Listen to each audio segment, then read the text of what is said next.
സല്ലല്ലാഹു അലൈഹി വസല്ലം പറയുകയാണ്, അള്ളാഹു ഓരോ അടിമക്കും നൽകിയിട്ട് ആ അടിമയെ പരീക്ഷിക്കുന്നതാണ്. അപ്പോൾ ഈ റിസ്ക്കിലുള്ള ഈ ഒരു ഡിഫറൻസ്, ഈ ഒരു വ്യത്യാസം എന്ന് പറയുന്നത് സത്യത്തിൽ അള്ളാഹുവിൻ്റെ ഒരു വിഭജനമാണ്. നഹ്നു ഖസംനാ ബൈനഹും മഈശതഹും ഫിൽ ഹയാത്തി ദുനിയ എന്നാണ്. ഐഹിക ജീവിതത്തിൽ നിങ്ങളുടെ മഈശത്ത് ഞാൻ വിഭജിച്ചിരിക്കുന്നതാണ്.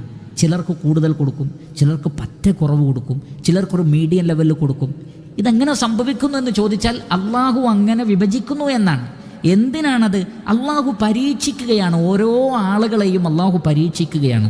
ഫമൻ റളിയ ബിമാ ഖസമല്ലാഹു ലഹു ബാറക ലഹു ഫീഹി വവസ്സഅഹു.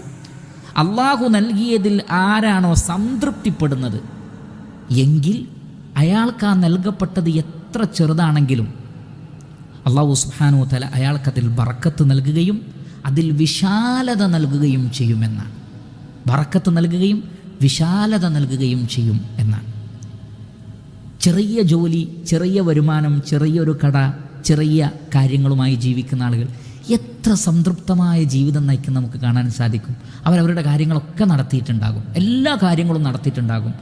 അര പൈസ പോലും ഒരാൾക്ക് കൊടുക്കാൻ കടമുണ്ടാവില്ല, ആരോടും കടബാധ്യത ഒന്നുമില്ല, വീട്ടിലെ കാര്യങ്ങളൊക്കെ ഭംഗിയായി നടക്കുന്നുണ്ട്, ചെറിയ വരുമാനം, എന്ത് ചോദിച്ചാലും അൽഹംദുലില്ലാ. എന്നാൽ വേറെ ചില ആളുകൾ ഒരുപാട് ഷോപ്പ്, ഒരുപാട് യാത്രകൾ, ഒരുപാട് കാര്യങ്ങൾ, പക്ഷേ എവിടെയും ബറക്കത്ത് കാണാൻ കഴിയുന്നില്ല. അതൊക്കെ മനസ്സിൻ്റെ ഒരവസ്ഥയാണ്.